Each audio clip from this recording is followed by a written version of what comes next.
Many of you don't know that I also own a property management business. We're managing over 800 units, and this business allowed me to actually reach that financial freedom in just 6 years. So you're going to know exactly how I operate, how I scale, how I manage the team, and how I turn this into a very passive business for myself. Hope you enjoy it.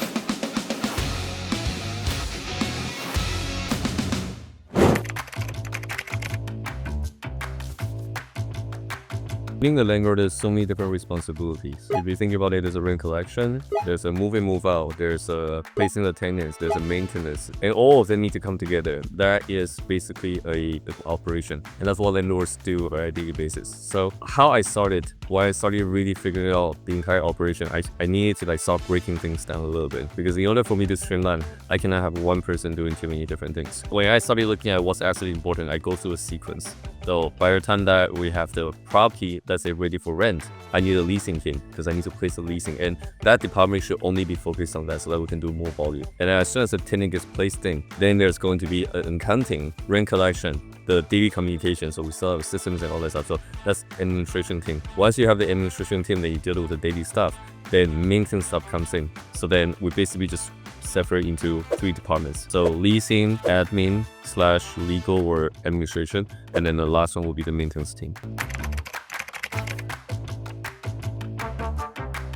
Obviously, depending on the client and obviously stages of the business, we offer different things, but you're 100% right. Leasing fee, which is tenant placement fee, typically that's a commission, right? And then once people come in, property management is a base fee. Typically it's 8 to 10%. Sometimes we charge 6 to 7% depending on the deal size, but why is the deal size I'm talking about? The size of the buildings. There's a different pricing structure, and that supports the basic admin team, rent collections and all that stuff. And obviously maintenance team, we internalize a lot of the technician maintenance within our own companies. They're on payroll, but every time they go out there, there's a margin that we get to keep. Yeah, it's fine. We have to make money. The truth is, at the end of the day, if you use vendor bills out there, they charge $125 just by visiting the property, assess the issue. We would cut that in half. A little bit over 800 units right now. We have been staying at this size for the past 2 years. We don't want to grow it too much anymore, and there's a churn rate with our current portfolio, but other people, so our existing clients of us will refer, they'll buy, so kind of keep it at the same level. It's currently very passive, right? So every time that we need to grow, they add more stress into the current operation, which also means the leasing team needs to scale. Admin team sometimes needs to scale. Admin team is actually okay right now, but maintenance team probably also needs to scale, because every time we onboard property, we're onboarding a problem too. So you see the maintenance, maybe they have a tenant's not paying rent. They have some sort of problem. So every time that we onboard it, we're adding more problems in here. And that's why after scaling it 3-4 times, and we went through a transition where we have to be adding more labors, and because every time that your revenue goes up, your spending also goes up. Right now, this is a really sweet spot where it's not really bothering too much the entire operation. It's not stressing out our team members too much, but we're at a pretty comfortable capacity, for the entire team, and the margin and everything is there right now. You mentioned it's pretty passive. It's very passive for me. Not for the entire team, but for me, at least, I'm not being constantly drawn into this operation to fix stuff. Yeah, so we have a very strong team at the back. We have one team lead for each department. So we talk about the leasing, the admin, and then also the maintenance / project. We have one operation manager for each one of them, and they delegate down. I only deal with these core team members. You only talk to them? Actually, that's not true. So 3 + 1. The other one is my finance manager. So my finance manager will bring all the reports together, and then once a week. So I'll know exactly what's happening in terms of P&L for each department. And obviously, we have the monthly meeting between 4 of us. A lot of them is just PML, what's happening, and if there's anything irregular, right? So, for example, with finance manager, it's just okay, is the revenue on track with what previous month, and then what does it look like for the next month? A lot of times we look at spending, whether or not there's anything that looks irregular. So one of the things that we caught literally just this past 3 months is that the technician spending is the same, but revenue is way lower than the previous 2 quarters, and that affects the profitability. And then we're looking at why this happened. That's part of managing the finance and managing the team. We have to have a very good control of our financial situation. When we get together, when there's an issue with the P&L, then we go into solving or finding out why that happened and how we can prevent it from moving forward. I try to make sure the problem gets resolved by all of them, but the moment that it's kind of beyond their control, I step in and I try to establish another process and make sure that our P&L is on track. right now, I think the hardest part is just the alignment, right? So when we're comfortable, when we're in the motion, a lot of times when I look at the P&L, at the end of the day, I'm the business owner. So I'm thinking about how to increase the profitability of the business. And also part of the reason is that if the probability goes up, I can also pay them a little bit better, right? So I'm constantly like balancing between what's the team's capacity, what's the comfort level versus how much more do I want to grow, and how much all of these core members want to grow as well. Because at the end of the day, everybody wants to make a little bit more money, right? But just cannot sacrifice their lifestyle either. One of the things I've been pushing, and it's been growing steadily, which is how many more clients do we need to acquire every single month? And that number has been kind of fluctuating a little bit. It's a little bit hard to truly implement it into the current operation. So the alignment for the vision is probably the hardest thing. It's a culture. That's hard for me. Now, I don't talk to anybody who's actually on the front line. So technicians, I actually didn't know one technician. Apparently he's been working with us for 6 months. Couple leasing agents, we have 4 leasing agents right now.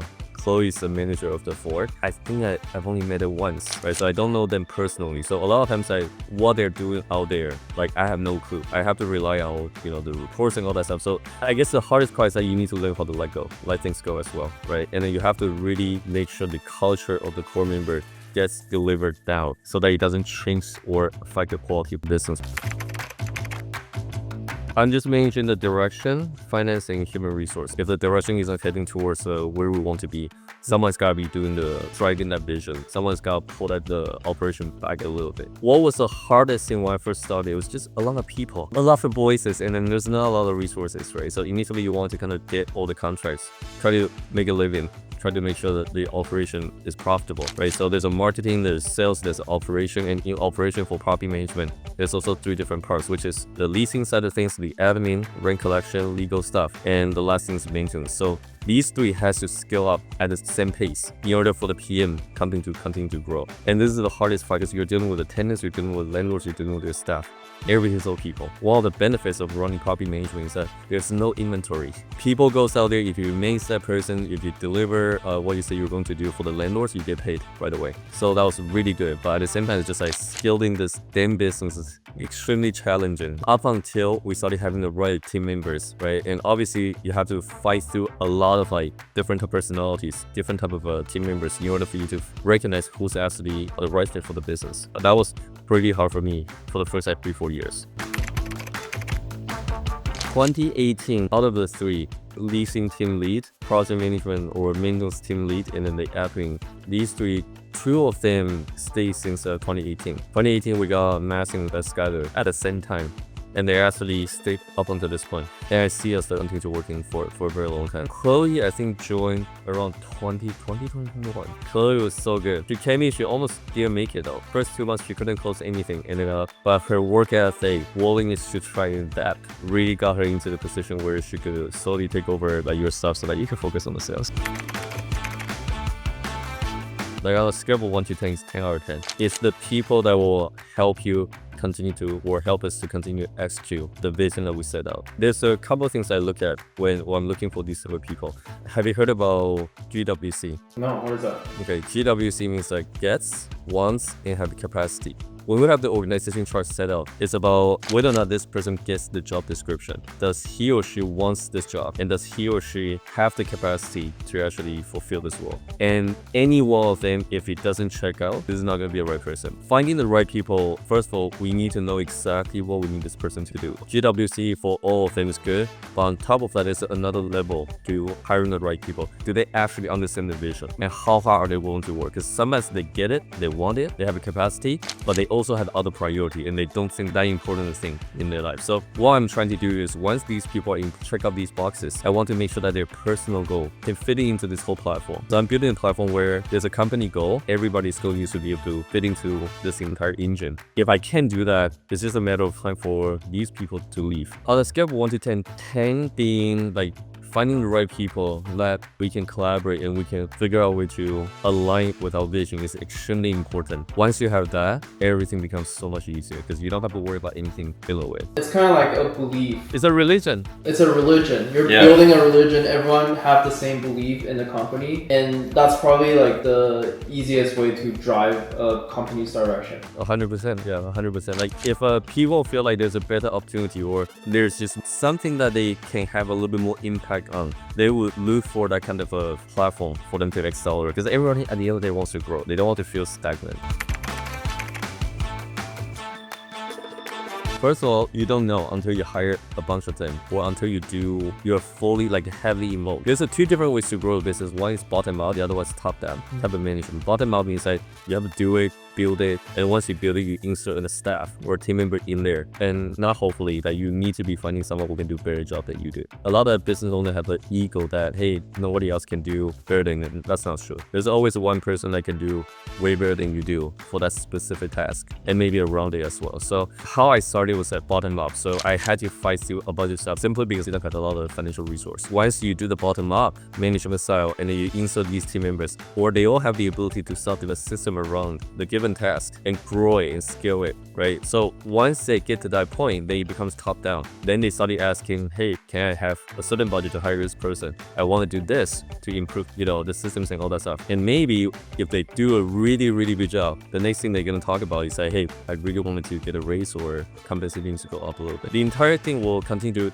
to scale. So as soon as I was going through this whole process, you have a lot of wrong hires. At least while I was going through that, I hired a lot of wrong people simply because I didn't know what I was looking for. I didn't have the process in place. I didn't have the organization chart. You have to kind of go through that. As soon as you find out one person, for example, like the Skyler, as soon as he came in here, he was driving that department very quickly and very effectively. And he will make suggestions of, hey, if we do this, we can 2x our revenue. Hey, we need to schedule this to do a quick upsell. It started connecting dots way faster than I could connect the dots. He's a guy who needs control. Hey, just give it to me, let me do this, and let me fuck up a couple times. That's when you can finally understand that that person is the right person. It's very, very hard to find that person in the first couple hires. When do we fire? When do we let go? This is a very tricky question because in the very beginning, the company, our own company, small business, is also not big enough or attractive enough for top talent. So you kind of need to be okay with okay talent, or medium to low tier type of talent, but they're also cheaper. So you kind of need to stock with them a little bit. So at a very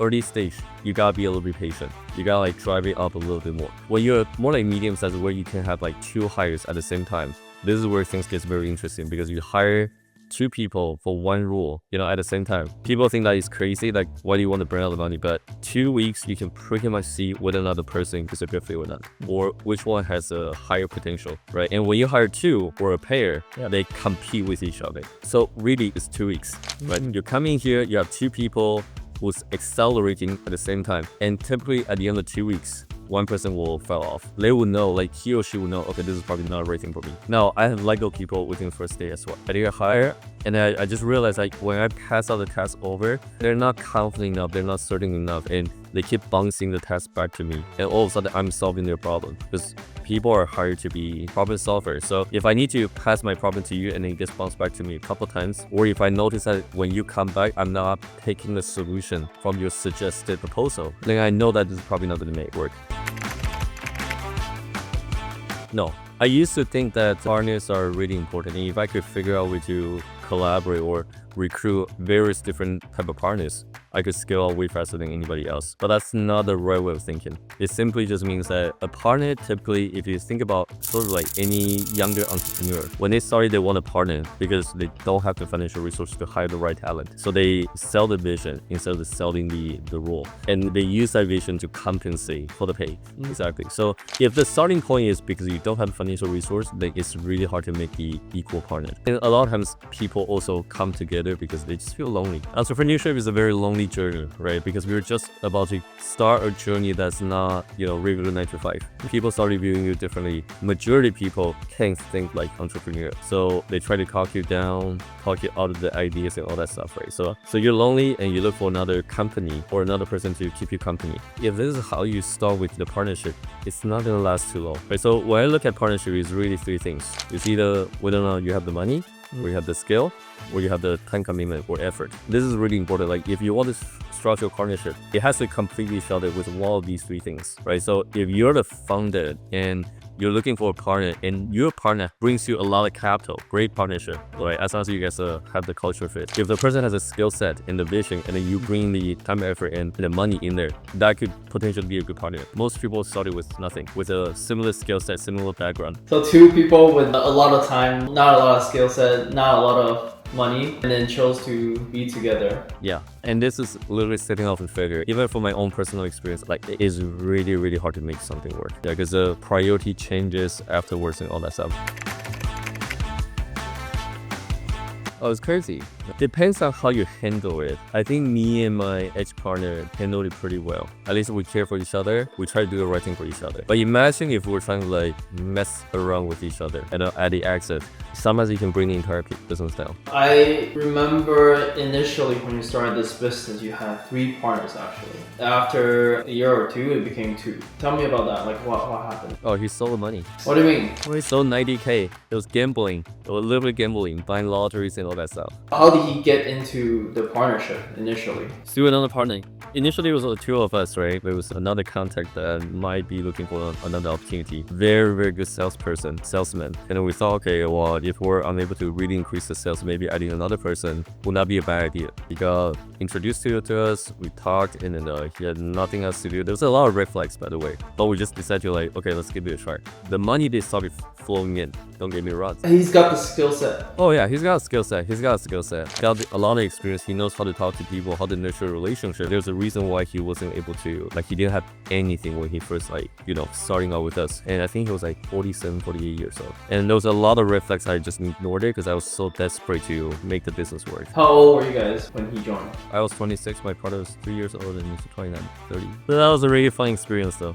Funny experience, not fun. A funny experience. Okay, so you can look back now and then just laugh about it. Yeah, it was very stressful at the time. And then he also ended up suing us, for the exit. But yeah, it was kind of crazy. At the time, 90K was a big money, like what back then when you just started out a business. So my dad literally said to me, like, you're either really, really smart, or you stole the money from your own company and then you put it on this guy, or you're really, really stupid. And I had to tell him that, of course, I'm the second one.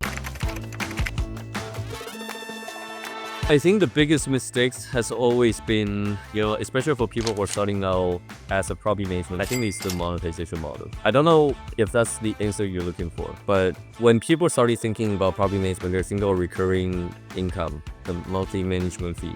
The truth is now that is what can support a business. It's a very slow growth. Actually, also one other thing, when other people think about property management, they think it's an unscalable business, especially from a realtor's point of view. Like any other real estate professional, they think the property management is the bottom of the bottom for this entire ecosystem. But the way I view it was very different. I learned that property management is the center of a lot of services. All the upsells comes to property management. Okay, I learned that very quickly. But a lot of people, when they think about property management, when they're starting out, they're going for that monthly fee. And monthly fee, sometimes 6, 8%, 10% of the monthly rent. So if you're renting out for like, let's say $2,500, you're getting maximum $250. How many $250 do you need to collect in order for you to sustain yourself? You need at least 20.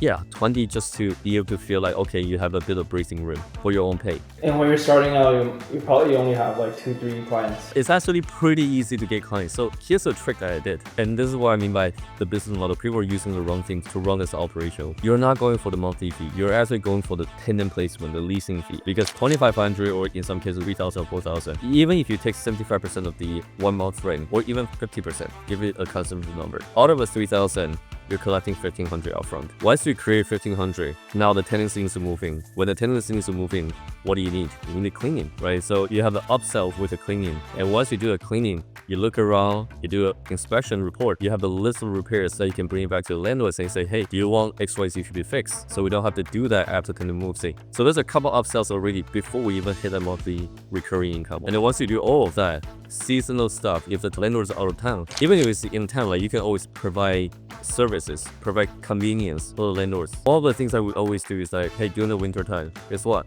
It triggers a couple of things. Number one is like, do you want to like auto window faucet shut off? If they live 45 minutes away, they're gonna be like, yeah, let's just do that so that it prevents the pipe burst, right? And then after that, it's just like, okay, do you also want the gutter cleaning? Do you want the HVAC to also be serviced? There's a bunch of like other things altogether. Obviously, upsell is one of the things that landlords don't want to do. But if you don't do it, you end up paying with the interest over time because the property will continue to deteriorate. There's a few things that we make sure that we always do for both landlords and tenants, but this is probably the model that not a lot of people think of.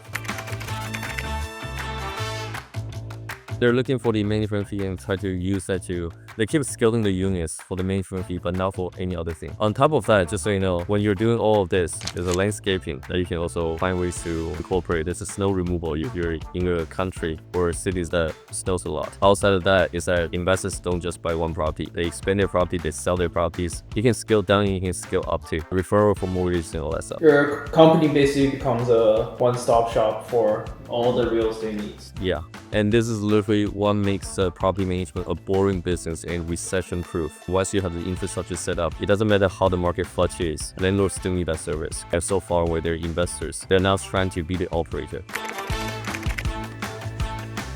Get clients. It's that simple. Like, a lot of people think about starting business, you need insurance, you need office, you need all of that. It's none of that. How do you get people to like trust you? There's a 3 parts of the business: marketing, sales, and operation. Too many people are trying to figure out the legality of the operation. One of the things that we need to look at is that, are you in a city where there's a high rental demand? We need to look at that. Okay, are you nearby university, hospital, right? If you're in those type of location, or if you're in a city where colleges, universities, hospitals, then you know naturally there's a rental demands. Another thing you can look into is Facebook Marketplace. Okay, so one of the things that we did back in 2015, there was no Facebook Marketplace for rentals. What we did is we went after a student rental area. Okay, because we know like property managers typically don't want to touch student rentals. Too much back and forth with the students, and it's a messy business. First thing we did is that we actually went on Kijiji, Craigslist, and all that stuff. We looked for people for like landlords for listing their properties for rent, and it's very interesting because initially I was thinking about like, how do I actually get clients? How do I get leads?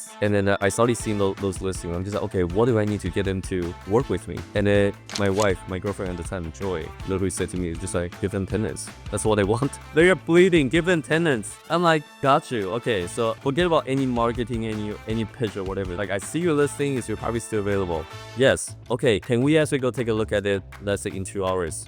I mean, Tao, I just wanted to take a quick look at your property. I know that the answer is always going to be no, because their area code shows that they're 45 minutes away. We're at 905, but they're 4 and 6. Yeah, they're 4 and 6, they're 647, we're 905, but some of them is 905, so I still call them. A lot of people in the Hamilton, Burlington areas, when I see those numbers, I know naturally if I pitch like 1 hour or 2 hours, they're gonna say no, right? And then I'm just like, oh, okay, where do you live? Because typically they will schedule another time in the week, and then I'll be like, I kind of just need to do this quickly because I'm actually associated with a student body. I take a lot of students to view the properties, right? And by the way, have you thought about maybe hiring a local property manager or leasing agent to place a tenants in there? So you don't have to drive over it, I can handle everything for you. And that pitch becomes like pretty powerful because I created inconvenience and I'm solving that problem. So you're drawing out the pain point and selling the vacation. Oh yeah, but that answers your question, right? Like lead generation, and once you get few people agreeing to you leasing the place, then that's income rate.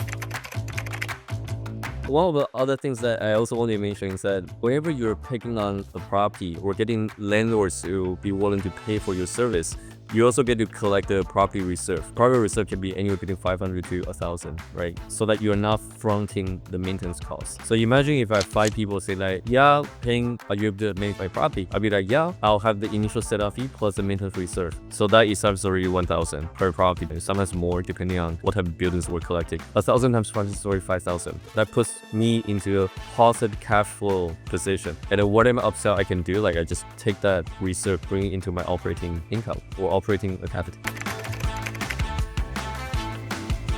Property management, nobody was teaching it back then. Everybody told me not to touch it. People were saying that your life is gonna be miserable, you're gonna be afraid of like seeing the phone calls from tenants and all that stuff. There's all the reasons why we shouldn't do it, but we saw the demand. And then when we started testing out, it worked out. Now, how did I know all those tricks is literally through experience? You're always going to be dealing with people who are really trying to abuse you as much as possible. Especially Chinese clients. Yeah, Asian clients they know how to deal with their own client, but it's because I was floating a lot of costs to them and they're not paying me. That's where I came to the idea that no, everybody needs to have a reserve, and if that reserve runs out, I'm gonna stop everything. Like, you need to decide if you want me to continue managing your property, dealing with the maintenance, or I'm passing out all these coordination back to you, right? And once I draw a line in boundary, it becomes a smooth transition or operation.